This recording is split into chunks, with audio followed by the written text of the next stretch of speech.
세종시로 97권 세종 24년 8월 9일 병신 첫번째 기사 1442년 명정동 7년 오헌납 윤사 윤이 첨사원 설치를 반대하는 의견을 아래다. 전일에 본원에서 첨사원의 설치를 정지하라고 주청하니 성상께서 후일에 나의 뜻을 알 것이다고 말씀하셨습니다. 그러나 신등의 생각으로는 동궁에는 본래 다스려야 할 일이 없을 뿐더러 조정께서도 세우지 아니한 관직을 세우는 그 뜻을 알지 못하겠습니다 하니 임금이 말하기를 첨사원은 본래 동궁의 소속인 것이다. 다만 우리나라가 이것을 설치하지 않았을 뿐이므로 내가 옛 제도를 모방하여 설치하는 것이다. 비록 조종이 세우지 않은 일일지라도 만약 당연히 설치해야 할 것이면 가설한 사례는 많다고 하였다. 사윤이 다시 아뢰기를 서영과 중호의 직무가 시관과 이귀를 겸임하고 있으므로 별로 그열함이 없는데 다시 무슨 처리해야 할 일이 있겠습니까? 신덕은 이 관직을 설치하는 것은 매우 온당하지 않다고 생각합니다 하니 임금이 말하기를 전일에 이미 다 말하였으니 다시 말할 것이 없다고 하였다. 세종시록 97권 세종 24년 8월 9일 병신 두번째 기사 왕세자가 긍전전에 나아가 친히 추첨하여 응시자를 고강하다.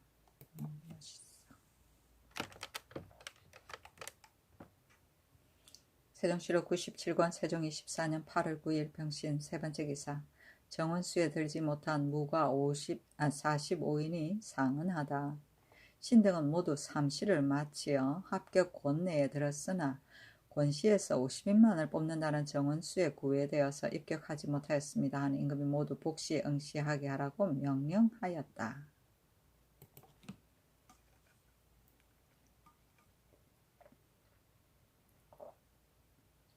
세종시록 97권 세종 24년 8월 10일 정묘 첫번째 기사 왕세자가 건정전에 나아가 과거 응시자의 강경을 고사하다. 세종시록 97권 세종 24년 8월 10일 정묘 두번째 기사 종부시로 하여금 종학에 입학한 종친을 고찰하고 그들이 학교에 나오도록 하다. 종부시에 전제하기를 종학을 설립한 뜻은 본래 종친들이 예법을 익혀 들어서 이를 본받아 실행하고자 하는 데 있는 것이다. 지금 종친들이 혹은 사고를 핑계하면서 취약하기를 즐겨하지 않으며 또 문소전의 입번과 여러 곳의 행항사 또한 사고를 핑계하고 모피하려는 자가 매우 많으니 조상을 존중히 여기고 종친을 공경하는 뜻이 어디에 있는가? 지금부터는 여러 곳의 행향사는 이조에서 차례로 개품하여 결정할 것이니 만약 유고한 자가 있으면 승문원에 보고하여 이조에 개하하게 하고 이조에서 사실을 조사하도록 개정하였다. 문소전의 입번은 전첩이 차례로 고과하여 윤번으로 입번하게 하되 유고한 자는 또한 승정원에 보고하여 사실을 조사한 뒤에 고쳐 임명하도록 한다.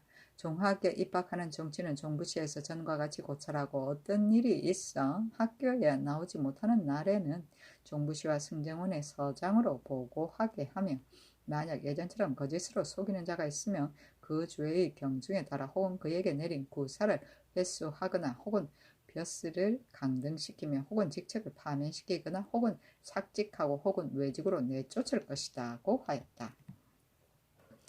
문소전은 태조의 신이 왕후의 사당이다.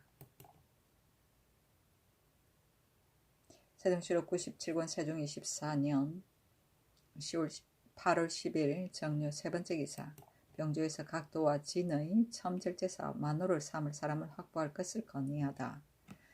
각도의 연변의 수령이 각진의 첨절제사 및 만호를 삼을 만한 사람을 옛 관례대로 선택하여 그 중에서 권점이 많은 자를 임명해 보내게 하며 비록 권점이 없는 자라도 무예가 있는 현직 또는 신임의 종 3품 이하 9품 이상인 자는 자원에조차 보사 180보에 시험하여 2시 이상 기사에서는 5발 3중 이상자의 명중한 화살수를 명부에 기록하여 두고 결혼이 생기는 대로 임명해 보내도록 하여 사람을 등용하는 길을 널리 열도록 하옵소서 하니 그대로 따랐다. 세종시록 97권 세종 24년 8월 10일 정묘 네번째 기사 경상우도 처치사에게 외적을 경계하되 수륙군사를 합번하여 방하지 말도록 하다. 경상우도 처치사에게 전지하기를 지금 경이 아뢰기를 외선이 밤을 타서 불을 들어 형체를 드러내며 또 대마도에 적도가 무리를 모으고 있으며 우리의 수륙 군사를 합번하여 방어하고 있습니다고 하였으나 내 생각으로는 외적들이 비록 저희들끼리 서로 공격하고 싸우나 우리나라에 대해서는 기순하고 있으며 별로 불화가 없으니 반드시 까닭 없이 오지는 않을 것이다.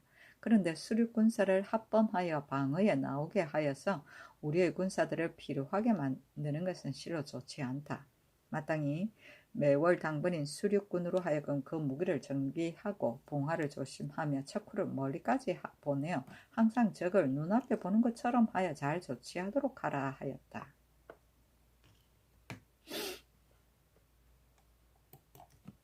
세종실록 97권 세종 24년 8월 11일 무술 첫 번째 기사 건정문에 나아가 조회를 받고 종무직이 보낸 사람들의 토산물을 봤다.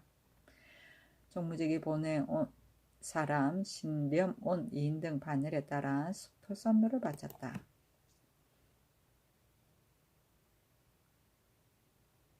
세종실록 97권 세종 24년 8월 11일 무술 두 번째 기사 권제, 정인지, 안지 등을 불러 과장의 강경하는 법을 의논하다.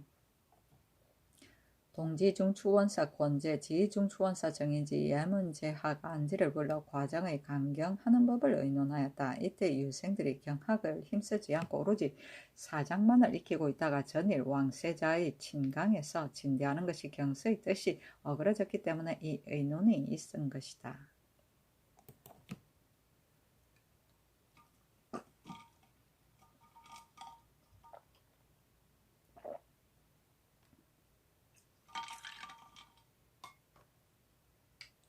세종실록 97권 세종 24년 8월 11일 무술 세 번째 기사 첨사원 설치를 반대하는 사관의 상소문.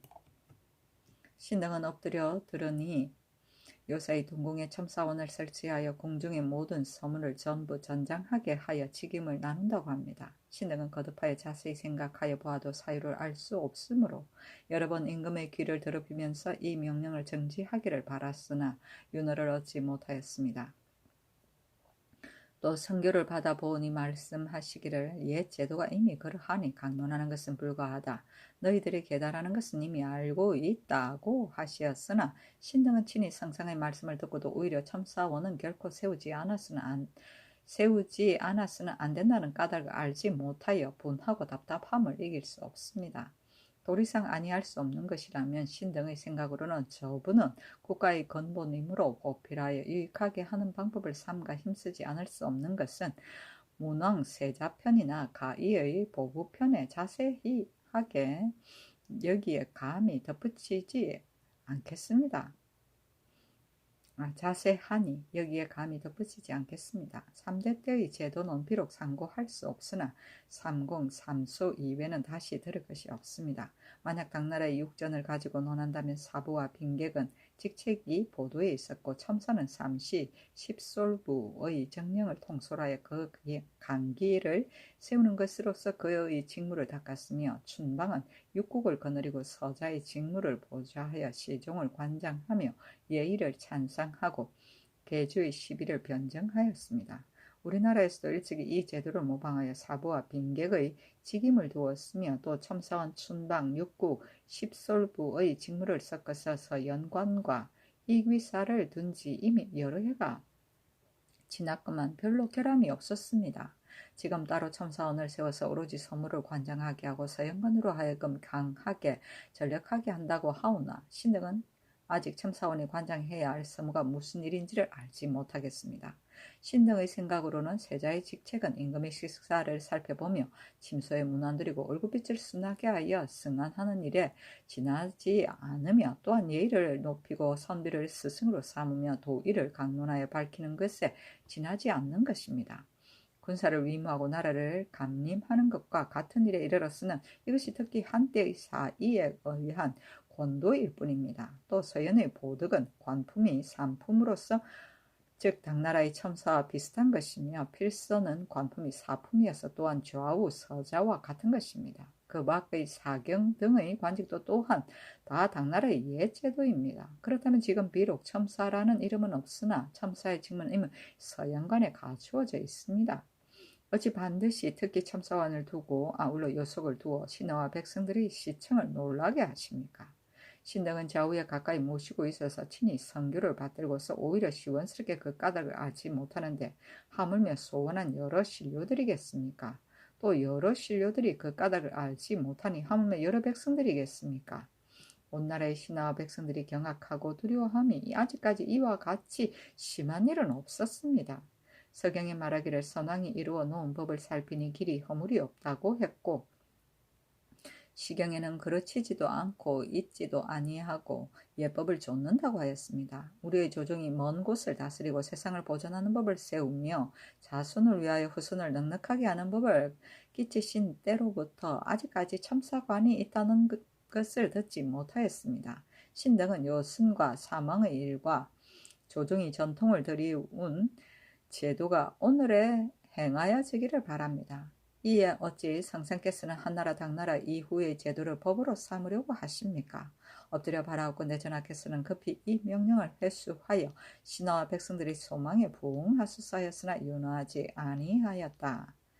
저분은 세자이고 삼고는 태사 태부 태보이며 삼소는 소부 소보 소사이니 곧 삼고이다. 십솔부는 당나라 때의 태자에 딸린 관부인데 곧 좌우 위 소리고 좌우 사어 소리고 좌우 청도 소리고 좌우 관문 소리고 좌우 내 소리다. 춘당은 태자의 관부이고 서자는 태자의 속관이다.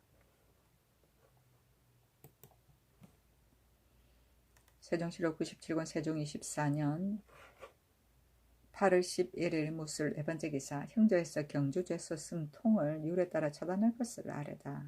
그대로 따르다.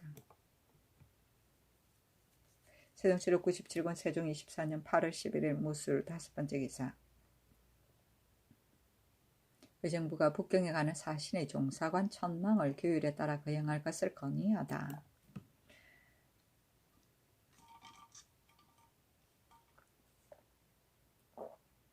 의정부가 북경에 가는 사신의 종사관 천망을 그 규율에 따라 거행할 것을 건의하다. 의정부가 예조의 첩정에 의가하여 아뢰기를 북경에 가는 사신의 종사관은 아들, 사위, 아우, 조카를 제외하고는 사역원의 망장이 없는 자를 데리고 가면 데리고 간 사신과 청탁한 자를 모두 율에 의가하여 논지한다는 것은 이미 교지에 있었는데 지금 사신이 아는 사람을 데리고 가려고 하여 난잡하게 개청하며 통사도 또한 연주를 따라 칭탁하고 태연히 부끄러워하지 않습니다.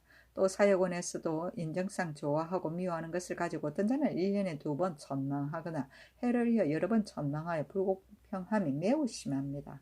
청하건대 일체 수교대로 거행할 것을 거듭 밝히시고 또 사역원의 천망은 본조에 보고하고 본조에서 2조와 사헌부에 이첩하여 규찰 정리하는 데에 빈거가 되게 하소서 하니 그대로 따랐다.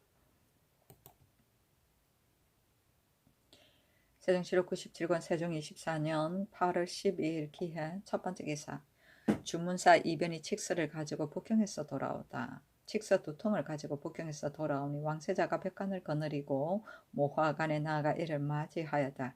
임금이 사정전에 나아가 이변을 인견하고 안장갖춘 말과 의복 한 벌을 하사하고 이어 의정부에서 사연하였다. 그 칙서에 말하기를 주문을 받아보고 힘써 달달을 막아야 할 사실을 알게 되어 진실로 가상하고 즐거워하노라. 왕의 충성은 짐이 평소부터 아는 바요. 이제 주문을 기다려서 처음 하는 것은 아니다.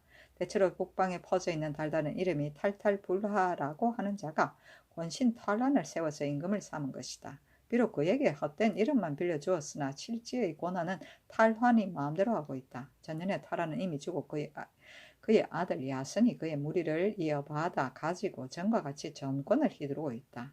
매년 탈탈불하와 탈환 부자가 다 그 사람을 중국에 보내와서 말을 공으로 바치었으며 조정에서도 또한 일찍이 사신을 보내어 저곳에 가서 예물을 답례로 주기도 하여 서로 우호를 교환하고 있으나 실은 삼가 변방의 경비를 계측하여 방비를 더욱 엄중히 하고 있다. 왕이 말한 것은 반드시 이 종류의 불악에서 검후에도 저와 같이 거듭 사람이 온다면 오직 그 정성이 굳어지도록 만들 것이지만 만약 그들이 허세를 부려 큰 소리를 친다면 오직 마땅히 엄중하게 변방의 경비를 굳게 해야 할 것이며, 또한 야인이나 여진 중에서 혹 소인이 있어서 이들을 인연하여 좀 도둑질을 하는 자가 있을지도 모르니 경계하지 않을 수 없다는 것을 말하는 것일 것이다. 사신이 돌아가며 특히 왕에게 기패와 표리를 하나 하사하니 도착하거든 받으라. 짐짓 이를 유시하노라. 고 하였다. 그 하사품은 장화윤금 2단, 구문보상화 대홍 1단, 구문화 심청 1단, 저사 8필, 직금 사과 단전 신망룡 대홍 1필, 직금 흉배 기린 대홍 1필, 직금 흉배 기린 심청 1필, 직금 흉배 기린 흑록 1필, 암골타운 대홍 1필, 암골타운 심청 1필, 암골타운 취람 1필, 소록 1필, 책연 8필, 홍 1필, 남 1필, 녹 4필이었다. 또 칙서를 내려 말하기를 요동 총병 진수관의 계주를 보니 동영미군 박도관이 영락 3년 2월에 아내 임씨의 아들 박숭이 및 박방이를 데리고 기국에 도망해 가서 별동촌이라는 압록강 가에 마을에 살았는데 장천에게 거두어져 호적에 들고 백성이 되었다. 뒤에 박도관이가 병으로 죽으니 임씨가 다시 아들 박숭이와 그의 처자 오인과 함께 그곳 촌후 강전춘을 따라 별단보에서 수비하고 있다가 지금 임씨의 차남 박융이 원위인 동영위에 있는 것을 생각하여 아들 박방이 등 대소 남녀 17인과 함께 금년 정월 15일 밤에 압록강이 얼어붙은 것을 틈타서 몰래 돌아왔으나 아들 박숭이 등 남녀 5인은 강정춘이 있는 곳에 남겨두었다고 한다. 이 칙서가 도착하거든 왕은 즉시 박숭이들은 엄중수색하여 관에 오거든 사실을 명백하게 살핀 뒤에 사람을 보내어 요동 총명 진수관에게 돌려보내서 임시에게조 완치하게 하고 모자의 정을 이루게 하라. 생각하건대 왕은 예를 지키고 법을 준수하는 것을 짐이 평소에 알고 있는 바이나 다만 아래 사람들이 왕의 뜻을 본받지 못하여 덮어 숨길 것을 염려한다. 왕은 짐의 지극한 뜻을 본받으라 짐짓 유시한다고 하였다.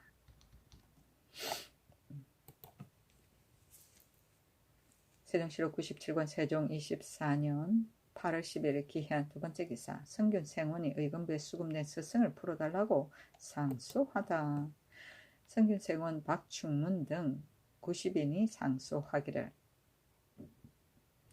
엎드려 듣자오니 금년 8월 초 10일에 교관과 학관들이 유생들의 사고 때문에 연인되어 의금부에 수금되었다고 하니 신등은 속으로 감회가 절박하여 참남되고 지나침을 기휘하지 아니하고 삼가 죽음을 무릅쓰고 아뢰나이다. 간절히 이르노니 사와 정은 양립할 수 없고 향기나는 풀과 악취나 풀은 서로 조화될 수 없는 것입니다. 그런 까닭에 우리의 도가 밝아지면 이단은 희미하게 되고 이단이 흥왕하면 우리의 도는 쇠미하게 되는 것은 예나 지금이나 변하지 않는 이치입니다.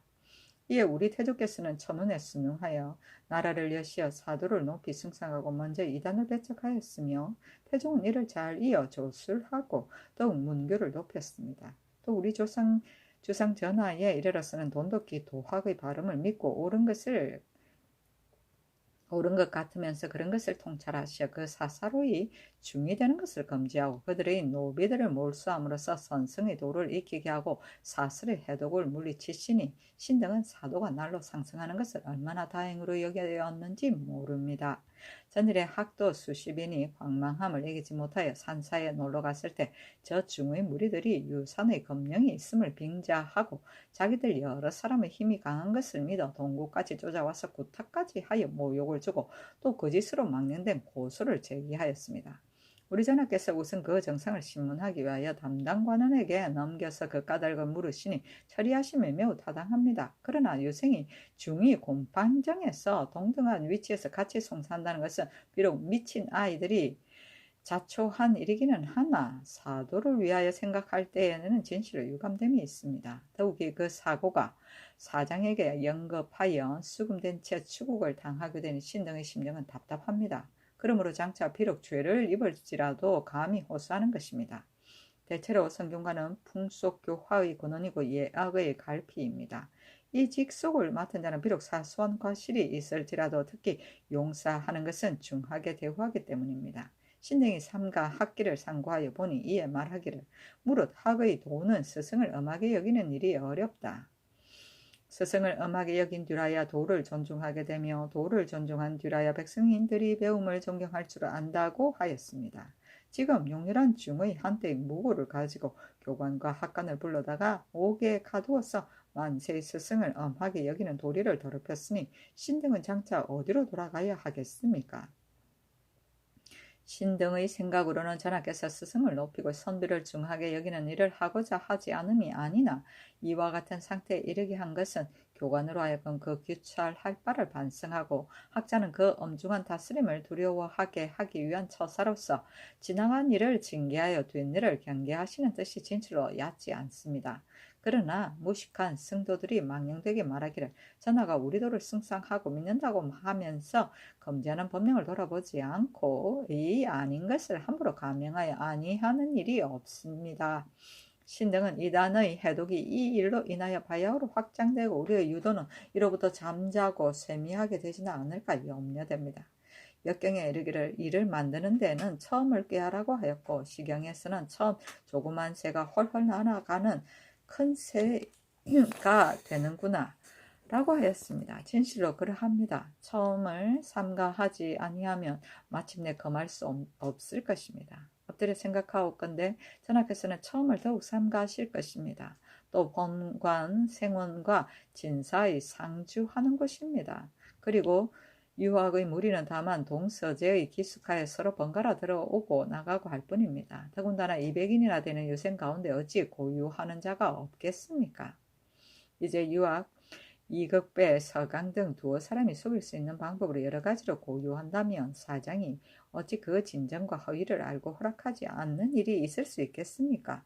그관하는 여러 유생들이 죄다 자리를 비우고 놀러 나갔다면 이것은 진실로 제어하지 않은 책임이 스승에게 돌아갈 수 있겠지만 오직 그 중의 한두 명의 미친 아이가 학당의 생도들과 함께 가서 장난한 것을 스승이 어떻게 알 수 있겠습니까? 신등은 거듭 생각하여 보아도 그 죄를 알지 못하여 더욱 요감스럽습니다. 엎드려 바라옵건대 주상전하께서는 신등의 도를 넓히려고 하는 마음을 어여삐 여기시고 신등의 스승을 존경하는 성심을 살피셔 특별히 유능을 내려 스승을 수금 중에서 풀어나오게 하십시오. 그리하여 사가 정을 어지럽게 하지 못하게 하여 신등이 의지해 돌아갈 곳이 있게 하십시오 하였으나 윤하지 아니했다.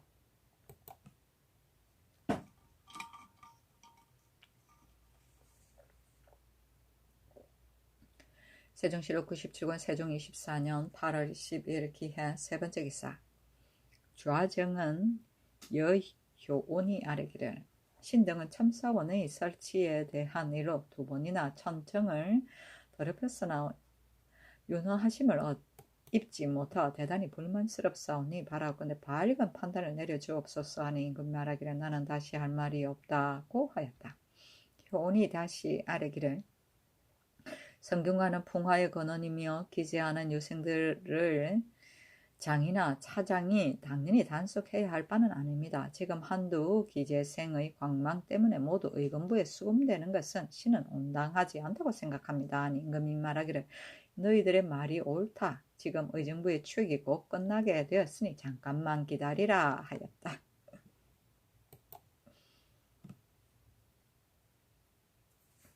세종실록 97권 세종 24년 8월 10일 기해 네 번째 기사. 신계, 권제 등이 찬술한 고려사를 올리다. 감춘추관사 신계, 지춘추관사 권제 등이 찬술한 고려사를 올리다. 세종실록 97권 세종 24년 8월 10일 기해 다섯 번째 기사. 이 정령을 함깃도에 보내 태조의 어용을 복령하다. 세종실록 97권 세종 24년 8월 13일 경자 첫 번째 기사. 친히 건정전에 나아가 책문을 과시하고 광화문 밖에 나아가 무과시험을 보이다. 임금이 건정전에 나아가 친히 응시자에게 책문을 과시하고 광화문 밖 장전에 납시어 친히 무과시험을 보였다. 세종시로 97권 세종 24년 8월 14일 신축 첫 번째 기사 임금이 광화문 밖에 나아가 무과시험을 보이다. 세종시로 97권 세종 24년 8월 14일 신축 두 번째 기사 문과에서 이교연 등 8인은 무과에서 박거겸 등 17인을 뽑다. 문과 과거에서 전록사 이교연 등 8인을 무과에서 혹은 박거겸 등 17인을 뽑다. 세종시로 97권 세종 24년 8월 14일 신축 세 번째 기사 이백강, 하연, 김종석, 강석 등에게 명하여 헌릉에 가서 수줍의 상황을 살피게 하다. 세종시로 97권 세종 24년 8월 14일 신축 네 번째 기사 김덕생의 후사를 세워 그의 제사를 받드는 것에 대하여 의논하게 하다. 임금이 의정부에 이르기를 정동지 중추원사 김덕생은 몸의 위험을 생각지 않고 용기를 떨쳐 군부를 창조관에 일어난 급변에서 벗어나게 하였는데 불행하게도 일찍 죽고 후사가 없으므로 내가 그 후사를 세워서 그의 제사를 받들고자 하는데 어떤가 의논하여 계문하라 하니 의정 신계는 논의하기를 신하로서 큰 공이 있고 몸이 사망한 자를 추후하여 그 공을 기록하는 것은 예전이나 지금이나 제왕의 아름다운 처사입니다. 덕생이 위급한 순간을 당하여 생명을 가볍게 여기고 힘을 분발하여 잠깐 사이에 손으로 사나운 짐승을 쳐서 쓰러뜨렸으니 그 공이 매우 큽니다. 포상의 언전이 미치기 전에 몸이 사망하고 또 자손이 없으니 슬프고 애석하다고 하겠습니다. 그전부터 그 공을 추록하는 일이 그의 후사를 세우는 것보다 더 큰 것은 없습니다. 마땅히 형제의 아들을 세워서 후사를 삼고 제전을 내려주어 충혼을 위로하고 세상 사람들에게 권장하고 격려하는 뜻을 보이게 하옵소서라고 하고 좌찬성 하연, 우찬성 최사관, 좌참찬 황보인, 우참찬 이숙지 등은 논의하기를 덕생이 비록 사망하였으나 그 공을 추상하겠다는 선교는 지당합니다. 그러나 신등은 가만히 생각하여 보니 만약 아들도 딸도 없다면 다른 사람의 아들로 후사를 세워 제사를 받들게 하여도 넉넉히 지하의 영혼을 위로할 수 있을 것입니다.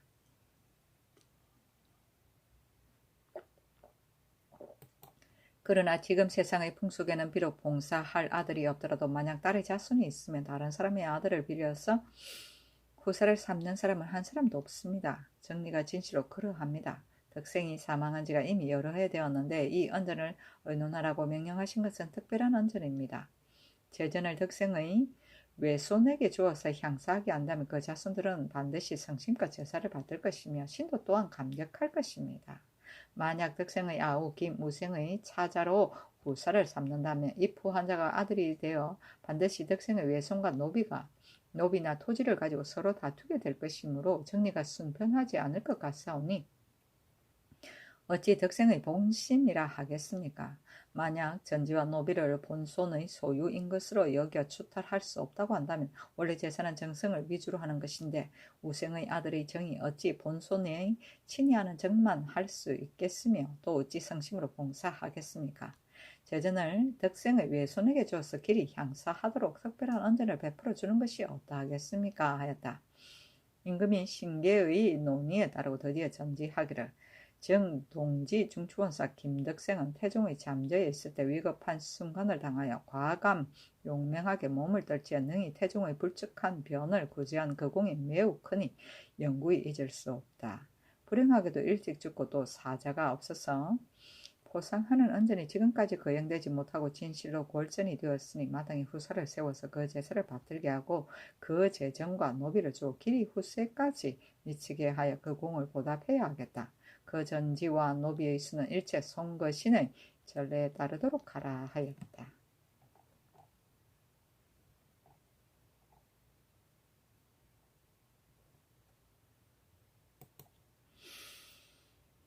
세종시록 97권 세종 24년 8월 14일 신축 다섯 번째 기사 의금부에서 최경신을 율에 따라 처벌하다. 처음에 경력 최경신이 일찍이 병조 정랑이 되었을 때 첩의 어머니의 청탁을 들어 부평의 수군 김영생을 병력이 없다고 속이고 사북제원으로 충정하였으며 좌랑 조휘는 경신의 촉탁을 듣고 또한 그의 창대를 쫓았다가 이리 발각되어 의건부에 내려 국문하게 하였더니 의건부에서 추국하여 유울에 비추어 아래기를 경신은 장 100도 3년에 해당하고 조휘는 장 90도 2년 반에 해당합니다 하니 그대로 따라 경신은 적성의 정로간에 조휘는 지평 정로간에 정배하였다.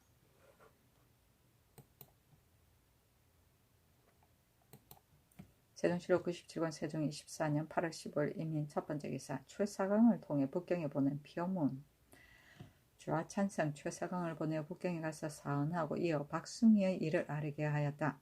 왕세자가 벽간을 거느리고 표문에 배례하였다. 그 표문에 말하기를 황제의 덕택이 크게 퍼져서 어루만져 기름을 돈독하게 하시고 착하신의 은혜를 입게 하여 깊은 감명을 주시니 온 나라가 모두 기뻐하여 이를 보답하고자 맹세하는 바입니다. 엎드려 생각하건대 신은 다행하게도 밝은 세상을 만나 외람되게 이 땅을 지키게 되며 일찍이 터럭만큼도 공을 세움이 없었으나 오직 번병의 임무에 참가할 줄은 알고 있습니다. 오랑캐의 반간을 물리치고 받아들이지 않으면 신의 직책상 당연히 해야 할 일일 뿐인데 어찌 생각이 남아 하였겠습니까? 우리 사신이 돌아오매 과람하게 사사로운 일을 크게 칭찬한 두터운 은혜를 입을 줄이야. 밝으신 유념이 알뜰하고 친밀하여 장려하는 뜻을 분명히 보여주셨습니다. 채색비단이 따사로워 특히 반사하시는 은총을 입으니 영광스러움이 감히 바라지 못하던 바로서 기쁨과 부끄러움이 아울러 일어납니다. 이것은 대체로 엎드려 황제 폐하의 도량은 크게 황은 한 곳까지 포섭하고 어지심은 작은 나라를 사랑하는 데 기쁘심을 만났기 때문입니다. 신이 황제를 사랑해 모시어 딴 마음이 없음을 양찰하였기 때문에 드디어 신 같은 용렬한 자질로 하여금 이래의 권위에 얽매임을 얻게 한 것입니다. 신은 삼가 항상 순수한 절개를 다하여 길이 중국의 변병이 되기를 맹세하고 더욱 참된 정성을 더하여 항상 화봉의 축원을 거듭하겠습니다 하고 박물표에 이르기를 황제의 권애가 더할 수 없어 치 깊어 특히 은총으로 주시는 선물을 받았습니다. 토선물이 비록 보잘것없으나 약간 감사하는 성의를 표하기 위하여 백세저포 40일, 흑세마포 60일, 만화석 20장, 만화방석 20장, 잡채화석 20장, 인삼 100건, 잡생마 16필을 삼가 마련하였습니다. 위의 물건은 저희 황원한 지방의 생산물로서 제조가 잘 되지 못하였으나 바라옵건대 마음속에서 우러나오는 정성을 살피시어 굽어 헌상하는 예의를 용납하소서. 태왕, 태우, 황태우, 중궁에 진언하는 예물은 각각 백세저포 15별, 흑세마포 30별, 만화석 10장, 잡채화석 10장입니다. 라고 하였다. 주본에 말하기를 배신, 이변이 공손히 치규를 박자와 북경으로부터 돌아왔으므로 공손히 이 치규에 조차 예정부에서 평안도 도관찰사 정분의 당의 첩정을 갖추어 박숭이가 공수한 것을 들으니 그의 조부는 원래 본국의 인민으로서 대대로 호적을 갖고 살아왔다고 합니다. 숭이와 아우, 박표룡, 박수동, 박첩수 및 누이인 박수장 등은 모두 본국에서 생장하였으며 숭이는 본국 상령현 사람인 김씨에게 장가들어 아내를 삼아 딸 하나와 아들 셋을 낳고 호적에 올라 사역에 복무하고 있었으므로 금년부터 4년 전에 아우 박표룡과 박수동 등이 어머니 임씨를 따라 도주한 일을 제외하고는 모두 요동에 이주한 일이 없다고 합니다. 본래 친아우로서 박방이라고 하는 자는 없으며 또 친아우 중에 이름을 박융이라고 하는 자로서 요동에 거주하는 자도 없다고 합니다. 이것을 근거로 하여 신이 상냥하여 보니 지금과 같은 착한 임금의 세상에서는 사해가 한직과 같아서 국내외의 구분이 없습니다. 그러나 이 박숭이 등은 원래가 요동에서 도망한 사람이 아니오며 임시와 표룡은 실로 본국에서 도망한 사람이오니 엎드려 착한 재계를 바랍니다 하고 하였다.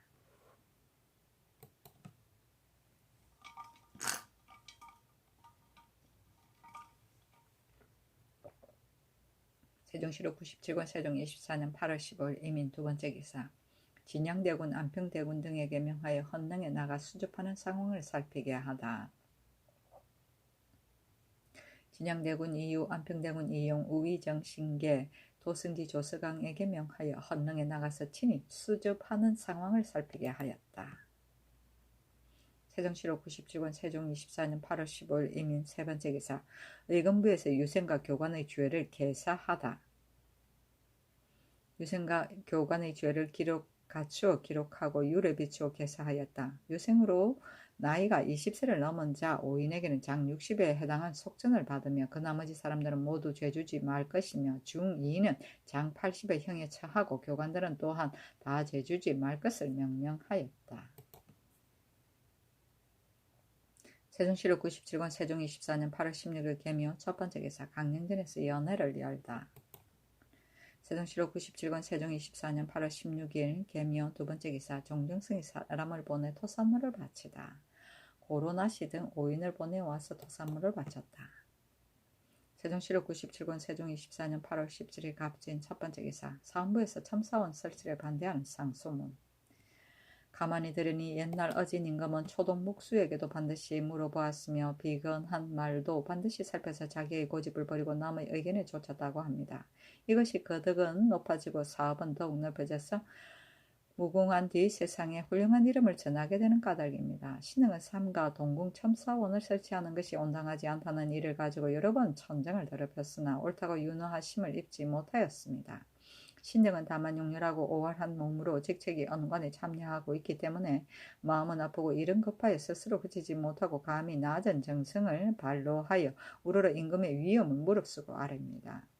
옛사람이 말하기를 이됨이 배되지 않으면 새로운 것을 창설하지 않고 해됨이 배되지 않으면 옛것을 폐지하지 않는다고 하였습니다. 이번에 이 한 가지 천사는 만세에 폐단을 끼치는 것이니 신등의 좁은 소견으로는 그것이 옳다는 것을 알지 못하겠으므로 아래와 같이 삼가 조목을 열가에 자세히 진술하는 바입니다. 옛날에는 세자를 교양할 때는 반드시 스승을 높이고 도를 소중하게 여겨 덕성을 함양하여 원령의 자질을 성취하게 하고 종묘의 제주가 될 기초를 높이게 하였을 뿐이었으며 사물을 맡기고 정사를 시켰다는 말은 듣지 못하였습니다. 그런 까닭에 문왕이 세자가 되었을 때 왕계에게 보이며 그 식사를 살피고 침소에서 문안드리던 법이 예경에 드러나 있어서 소연하게 만세의 준칙이 되었으며 3대가 다 법으로 삼은 것이니 어찌 이것을 버리고 다른 것을 구하겠습니까? 또 그 쌓은 것이 많으면 써도 마르지 않는 것이며 그 군은이 깊은 것은 흐름이 반드시 먼 것입니다. 학문이 더욱 넓어지고 도덕이 더욱 밝아지며 다른 날 만기를 재결함에 염려될 것이 없을 것입니다. 어찌 반드시 서무를 경력하고 시험해 보아야 하겠습니까? 그것이 옳지 않은 사유의 철저입니다. 임금은 세자에게 있어서는 친하기는 어버이이고 높기로는 임금입니다. 세자의 몸에는 신하와 아들의 도리가 동시에 갖추어져 있습니다. 아들이 전제하는 도의는 없으며 신하가 자기 마음대로 함부로 행동하는 도리도 없습니다. 전하께서 이미 대정을 청리하시는데 동궁이 또 서무를 다스리게 되면 특히 일에 채통이 없을 뿐 아니라 신하와 아들의 도리에 어긋남이 있습니다. 이것이 옳지 않은 사유의 둘째입니다. 전에 말하기를 나라엔 두 임금이었고 집안에는 두 존장이 없다고 하였습니다. 우리나라는 조정 때로부터 지금까지 명령을 출납하는 일은 모두 승정원에 맡겨왔습니다. 그러므로 일에는 조리와 일관성이 있고 정사에는 통일과 단서가 있습니다. 지금 만약 동궁에 첨사관을 둔다면 세자의 영지를 받들어 품위하고 서무를 처리하게 될 것이니 한편으로는 전하의 명령을 받고 한편으로는 동궁의 영지를 받게 되어 각각 호령이 있게 되므로 정사는 한 곳에서 나오지 않고 이런 도맡아 다스림이 없어서 두 임금과 두 존장에게 구애되어 이를 시행할 수 없음이 명백합니다. 이것이 옳지 않다는 사유의 셋째입니다. 첨사원을 설치하는 것이 비록 옛 제도라고 하나 신등의 생각으로는 중국과 우리나라는 그 사세가 다른 점이 있고 옛 제도와 후세의 제도는 서로 똑같지 않은 것이므로 3대 때에는 옛것을 따라 고치지 않는 것이 없었던 것도 예전에는 편리하던 것이 오늘에는 불편하기 때문이오니 비록 중국 제도라고 하여 다 따를 수 없는 것입니다. 저기에서는 편리한 것이 여기에서는 불편한 것도 있습니다. 더욱이 당나라와 첨사관은 이를 다스리는 관직이 아니었고 태자의 요속들을 통솔하는 데 불과합니다. 만약 지금 첨사원의 설치가 이를 다스리기 위한 것이 아니고 특히 동궁의 미비된 관직을 보충할 뿐이라고 한다면 이전의 일에 유류됨이 없이 서연 이귀만으로 충분하였으므로 첨사관은 한낱 일 없는 관원일 것이오니 반드시 설치해야 할 필요가 없습니다. 뿐만 아니라 지금 중국 조정 태자의 첨사관이 있는데 어찌 우리나라에도 참난하게 중국 제도를 그대로 쓸 수 있겠습니까? 이것이 옳지 않은 사유의 넷째입니다. 전하께서 큰 업을 계승하여 잘 지켜서 번성하게 이루었습니다. 조정의 무거운 부탁과 생민의 기쁜 일이나 슬픈 일들의 깃틀이 전하 한 몸에 달렸습니다. 한없이 기쁘게 하고 한없이 불쌍히 여기심을 전하께서는 마땅히 조정의 마음으로 마음을 삼고 조정의 법으로 법을 삼아야 할 것입니다. 시경에 말하기를 그르치지도 않고 잊지도 아니하여 예법을 조차 마음으로 말미암으리로다고 하였고, 전에는 말하기를 선왕의 법을 따라서 잘못되는 일은 없다고 하였습니다. 만약 동궁으로 하여금 이를 재결하게 하는 것이 일의 방해됨이었고 정치의 보탬이 있다면 조정께서 반드시 먼저 시행하였을 것입니다. 조정께서는 크고 작은 기강을 깊이 생각하고 익히 강구하였는데 어찌 홀로 이 일만을 빠뜨렸겠습니까? 전하께서 구차하게 한때의 편의를 위하여 갑자기 중임을 놔둔다면 조정께서 부탁하신 뜻에 어떻겠습니까? 이것이 옳지 않은 사유의 다섯째입니다. 병이란 것은 나라의 안위가 달렸고 형이란 것은 백성의 생사가 관계되며 전선은 나라의 중대한 일로서 사람 쓰는 일의 잘되고 못된가 국가의 다스림과 어지러움이 이에 연유하는 것입니다. 전하께서 비록 착하신 몸이 약간 편안치 않다고 하여 번거롭고 자질구레한 것을 벗어버리고자 하더라도 원래 이 임무를 모두 벗어버릴 수는 없을 것입니다. 지금부터 큰 강령이 이미 쓰고 여러 세목이 주에다 펴져서 모든 관사의 여러 신료들이 각각 자기의 직책에 번공한다면 팔짱을 끼고 앉아서 시위함이 없어도 옷자락을 들이우고 앉아서 천하를 감화시키는 정치를 이룰 것이니 반드시 서무를 동궁에 맡긴 뒤라야 나라를 다스리는 것은 아닙니다. 이것이 옳지 않은 사유의 여섯째입니다.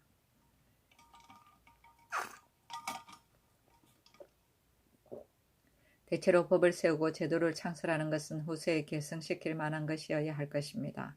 전하의 명성하심과 동궁의 인효로서 이 제도를 오늘에 시행한다면 비록 폐해가 없을지 모르지만 전하의 후세에 이르게 되면 폐단을 남김이 실로 깊을 것입니다. 신등은 전하께서 천추에 구실을 남길 것을 염려하는 바입니다. 그렇다면 오늘의 이 처사는 결코 자손을 위하여 좋은 계책을 끼쳐주는 법령은 아닌 것입니다. 이것이 옳지 않은 사유의 일곱째입니다.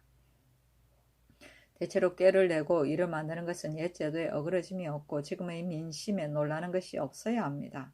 그러한 뒤라야 명령이 내리면 민심이 곧 안정할 수 있는 것인데 참사원을 설치한다는 명령이 내린 이래로 크고 작은 시민들의 마음이 흉흉하여 끝이 없사오니 만약 중국 조정에서 이를 듣는다면 우리를 어떻다고 말하겠습니까? 일찍이 성현의 경전을 준행하고 예의를 지키겠다고 말하고는 이와 같은 근거 없는 처사가 있을 수 있겠습니까? 또 황차, 섬 오랑캐와 산 오랑캐가 우리나라에 이웃하고 있으면서 겉으로는 우리나라의 은혜를 생각하는 것 같지만 속은 실로 틈을 엿보고 있는 이때에 어찌 우리나라에 아무런 사고도 없다고 하고서 이와 같은 이상한 일이 있음을 말하겠습니까? 이 일을 이웃 외구에게 듣게 하여서는 안 되겠습니다. 이것이 옳지 않은 사유의 여덟째입니다. 모든 일의 권변은 다 부득이한 데서 나오는 것입니다.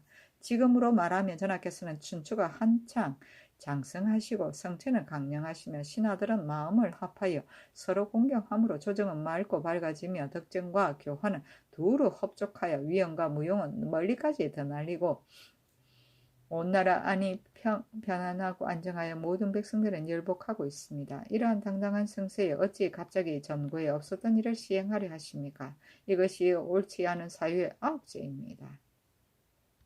성현의 경전을 상고하니 맞지 아니하고 조정의 훈계에 의하여 보니 합치하지 아니하며 사세를 참작하여 보니 불편하고 인정을 징험하여 보니 불안합니다.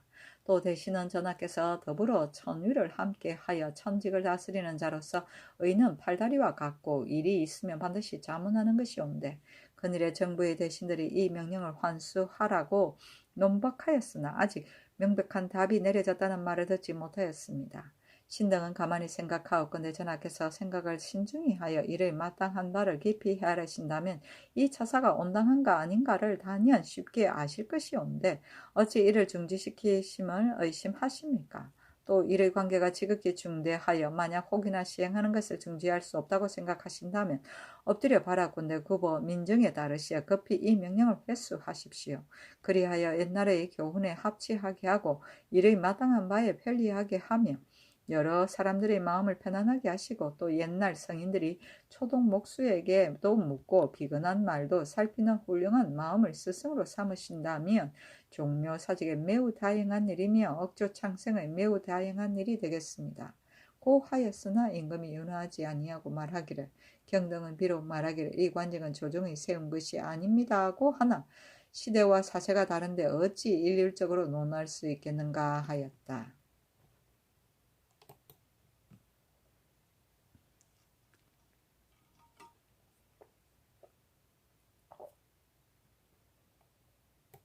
세종실록 97권 세종 24년 8월 17일 합진 두 번째 기사. 사헌부에서 파면당한 박근이 다시 경찰관이 되는 것에 대하여 반대하다.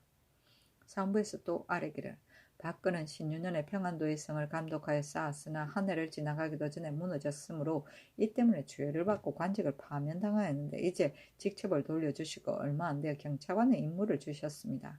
성을 쌓는 역사는 백성을 노고하게 하며 많은 사람을 동원시켜야 되는 이로서 그 폐해가 가장 큰 것입니다. 만약 한두 곳이 무너졌다고 한다면 용서할 수 있겠지만 그가 쌓은 것은 거의 다 무너졌으니 그가 마음을 쓰지 않은 것을 알 수 있습니다. 이것으로 보아 그의 죄는 매우 크므로 마땅히 엄중하게 징계하여야 할 것이온데 지금 다시 임용하시니 권성징악의 도에 어떠하겠습니까? 평안도 사람들의 이 사람에 대한 원망은 그 아픔이 골수에까지 사무치어 혹은 길을 막고 꾸짖거나 욕설을 퍼부며 혹은 그를 살해하고자 하여 엄모하고 하였습니다. 민원이 이와 같은데 또 국사를 맡기는 것은 매우 온당하지 않사오니 원컨대 이 명령을 도로 거두시어 백성의 바람을 위로하소서 하니 임금이 말하기를 경등의 말이 옳다. 그러나 박근은 나라를 위하여 힘쓴 것이 많다. 민원을 많이 받은 것을 내가 매우 가엾게 여김으로 전일에 그의 죄를 처벌할 때 잠깐 전례다라고 관직을 빼앗았으나 나는 본래부터 오래지 아니하여 다시 임용하고자 하였다. 지금 만약 임용하지 않는다면 이것은 아래 백성들이 노고를 꺼리는 마음을 좇은 것이었어 도리어 권장 권려의 격려의 방법을 잃게 하는 되는 것이니 그 일은 다시 말하지 말라 하였다. 세종실록 97권 세종 24년 8월 17일 갑진 세 번째 기사. 병조에서 평안도의 곡식 상황 조사와 의창의 환곡 방법에 대하여 건의하다.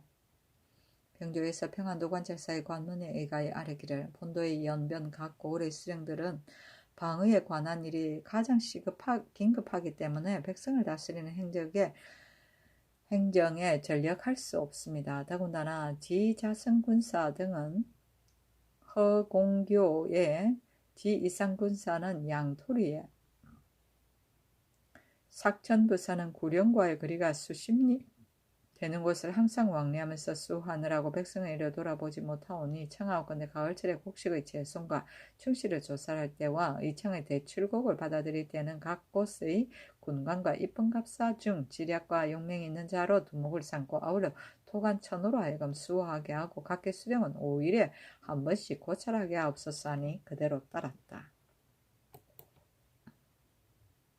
세종실록 97권 세종 24년 8월 18일 을사 첫 번째 기사. 임금이 건정들에 나아가 문과 무과를 방방하다. 세종실록 97권 세종 24년 8월 18일 을사 두 번째 기사. 함한과 이교연에게 관직을 제수하다. 함한으로 사관은 좌정하는 이교연으로 전농주부를 삼았다. 세종실록 97권 세종 24년 8월 18일 을사 세 번째 기사. 부차 순과 이 종목이 사조하니 그들을 인견하다. 인견하고 말하기를 농사짓고 누에 치는 일을 권고하고 환상을 거둬들이고 헛되주는 일을 시기를 잃어서는 안 된다. 그렇다고 또 각박하게 하여서도 아니 되는 것이니 각기 직무에 나가거든 너희들의 심력을 다하라 하였다. 세종실록 97권 세종 24년 8월 18일 을사 네 번째 기사. 형제에서 평양죄수 감장을 차명에 차하도록 아뢰다. 사사집종 감장은 살인범이오니 유래에 의하여 차명에 차하소서 하니 그대로 따랐다. 세종실록 97권 세종 24년 8월 19일 병호 첫 번째 기사. 청주 목사 이원증이 사주하니 인견하고 말하다. 수령의 직무는 농상을 권고하는 것이 그 첫째이다. 또 환상을 굳어들이고 흩어줄 때에 각박하게 하지 말라. 요사이 하삼도의 백성들은 변방으로 입거시키는 일로 인하여 백성들의 마음이 동요하고 있으니 가서 너희 직무에 나가거든 마음을 다하여 무율하여서 나의 지극한 마음에 부응하게 하라 하였다. 세종실록 97권 세종 24년 8월 19일 병호 두 번째 기사 영돈영으로 치산 권홍의 아내에게 종이와 쌀들을 치부하다. 종이 100건 쌀콩 40석과 관각을 치부하였다. 세종실록 97권 세종 24년 8월 19일 병호 세 번째 기사 형조에서 화순죄수 김정과 금음동을 자명에 처하도록 하려다. 살인범이오니 요래에 의하여 자명에 처하게 하옵소서 하니 그대로 따랐다. 세종실록 97권 세종 24년 8월 20일 정미 첫 번째 기사 사관원에서 참사원 설치를 반대하는 상소문. 마음속에 품은 생각이 있으면 반드시 계달하는 것이 신하의 지극한 진정이며 몸을 굽혀 아랫사람의 말에 좇는 것은 성인의 미덕입니다. 말해야 할 일을 침묵하고 말하지 않는 것은 신의 직책을 다하지 못하는 것이고 체납해야 할 말을 채용하지 않는 것은 정치하는 도리에 결함이 있는 것입니다. 반드시 임금과 신하가 꾀를 같이 하여 옳고 그른 것을 서로 바로잡아야만 일은 다 마땅하게 되고 정치의 도는 높아질 것입니다. 그런 까닭에 착하고 현명한 제왕은 일을 일으키고 시위함을 시작할 때는 반드시 남과 더불어 같이 논의하였습니다. 서경에 말하기를 꾀함이 마음에 미치면 경사에 미치고 꾀함이 서인에게 미쳐서 그친다고 하였습니다. 지금 첨사원의 설치는 꾀함이 대신에게 미치지 않았으며 의논이 언관과 합치하지 않았으므로 온 나라 안의 신하들이 모두 불가하다고 말하므로 신등은 여러 번 천정을 번거롭게 하였으나 옳다는 윤호를 입지 못하였습니다. 또 신등에게 타일러 말씀하시기를 첨사원을 설치하는 것은 동궁의 미비한 관원을 보충하는 데 불과한 것인데 너희들은 어째서 말하는가 라고 하시오니 신등은 명령을 듣고 더욱 놀라움이 절실할 뿐 임금의 의사를 깨닫지 못하겠습니다. 이것이 신등의 천위를 간범함을 무릅쓰고 스스로 거침을 용납하지 못하는 까닭입니다. 신등은 간절히 생각하옵건대 첨사원이 동궁의 사무를 통솔할 뿐 아니라 조정 때로부터 지금까지 다만 서연과 이위를 설치하는 것만으로 이미 충분하였으며 전하께서는 또 좌우 중호를 설치하여 예의를 맞게 하여서 처리하고 조처해야 하는 것은 빠짐없이 다 구비되었는데 어찌하여 오늘날 이와 같이 첨사원의 설치를 급급하게 하십니까? 대체로 한 나라의 일도 크거나 작거나 반드시 다 가장에게 품위하게 한 뒤에라야 그 집안의 도리가 이루어지거늘 하물며 한 나라의 중대함과 만기의 번다함이겠습니까? 세자가 지존에 대하여는 의는 부자를 겸하였습니다. 만약 분명하지 않는다면 이것은 전단이 될 것이고 일마다 품위하려면 그 번거롭고 세세함이 더욱 심할 것입니다. 전에 말하기를 칠이라고 하는 것은 정사로 하여금 다 중서 에서 나오게 하고자 함이라고 하였습니다. 이것은 국정을 하나로 귀일시키려는 것입니다. 하나의 정사가 혹은 승정원에서 나오고 첨사원에서 나와서 서로 통속되지 않는다면 어찌 춘추의 일통주의에 합치한다고 하겠습니까? 전하께서 왕위에 임하신 이래로 한결같이 지성으로 신하와 백성들을 대우하시어 모든 시위하는 바를 지나치게 하심이 없었는데 어찌 홀로 이 일에 이르러서는 대신과 함께 의논하지 않고 대건과 더불어 말하지도 않은 채 성상의 생각만으로 전단하기를 그치지 않으십니까? 이와 같이 하기를 그치지 않는다면 조정께서 전하께 부탁한 법에 어떠하겠습니까? 더욱이 임금과 신하가 꾀를 합치한다는 뜻에는 어떠하며 백성에게 믿음을 주는 도리에는 또 어떠하겠습니까?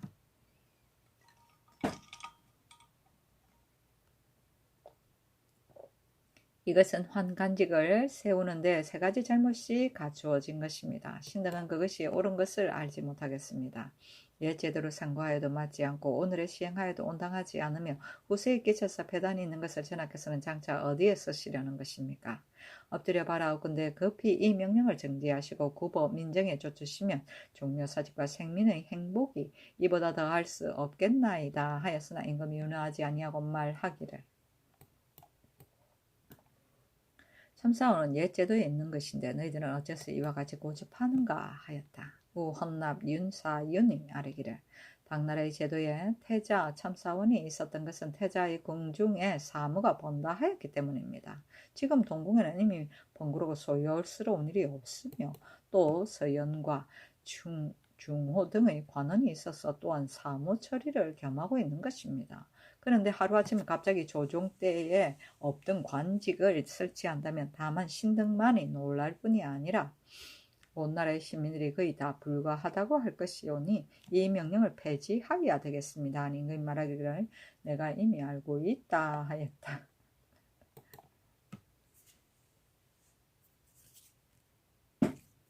세종시로 97권 세종 24년 8월 21일 무신 첫 번째 기사 박중림, 성득식, 유지, 윤사윤 등이 참사원 설치를 반대하는 의견을 아래다. 좌사관 박중림, 지사관 성득식, 좌헌납 유지, 우헌납 윤사윤 등 전원이 대궐에 나아가 아뢰기를 신등이 어제 참사원의 설치가 마땅치 않다는 일로 봉장을 올렸으나 전지하시기를 다만 이미 알았다고만 하셨습니다. 지금 이 참사원은 비록 옛 문헌에 실려 있는 것이기는 하나 이 앞서 이 관부를 세우지 않았을 때에도 진시로 폐해가 없었는데 지금 갑자기 이 관부를 세운다고 하시니 크고 작은 시민들이 다 불과하다고 합니다. 그러하오니 비옵건대 그만두게 하십시오 하니 임금이 말하기를 이미 알았다고 하였다. 중림들이 다시 아뢰기를 신등은 여러 번 성상의 귀를 더럽혔으나 옳다고 하시는 윤호를 입지 못하였사오니 신등의 말이 사리에 맞지 않아서 임금의 뜻에 이르지 않았어인지 아니면 참사원의 설치가 관계되는 바가 있어서 그만둘 수 없기 때문인지 그 이유를 알지 못하겠습니다.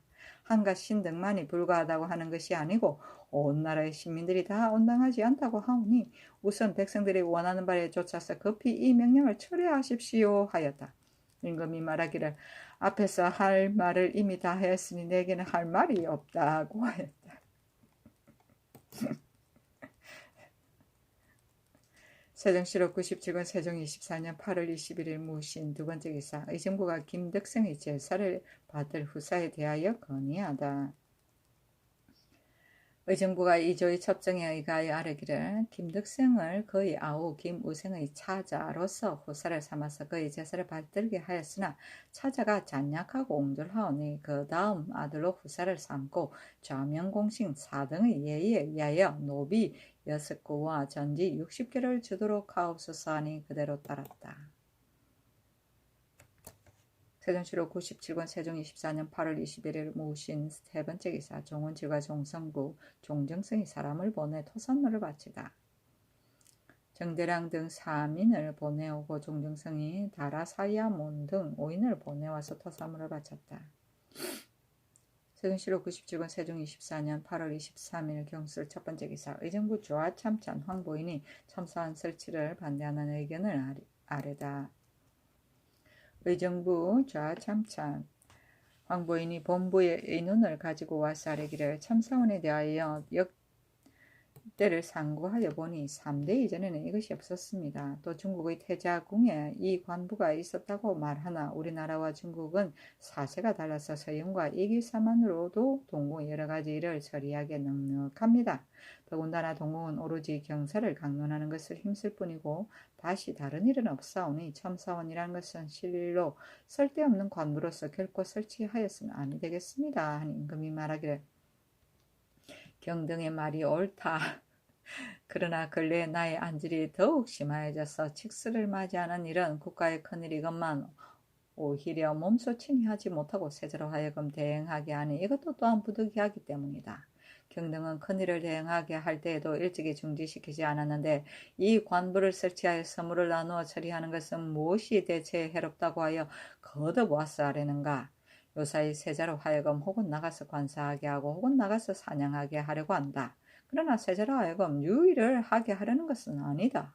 진실로 우리나라는 궁국이므로 무예를 익히는 것을 갖추지 않을 수 없기 때문이다. 성정원에서 금년에 농사가 성숙하였다고 하나 나에게 농사를 시찰하라고 청하나 다만 안질이 점점 심하기 때문에 그 청을 듣지 아니하였다. 경등은 이러한 여러 가지 사정과 이유를 알지 못하고 이런 말을 하는 것이다. 고 하였다. 황보인이 다시 아뢰기를 칙스를 대신 영접하는 것은 특히 한때의 일일 뿐이니 해로울 것이 없습니다. 그러나 만약 이 관부를 설치하면 명령이 두 곳에서 나오게 되어 사람들의 마음에 의심이 생길 것이므로 후세에 폐단이 있지는 않을까 염려되옵니다. 원컨대 첨사원을 설치하지 마시고 예전 그대로 성정으로 하여금 여러 가지 일을 계달하게 하시고 동궁이 항상 좌우에 모시고 있어 마땅한 말을 상냥하여 재결하게 하옵소서. 이것이 본부의 뜻입니다. 고 하였다.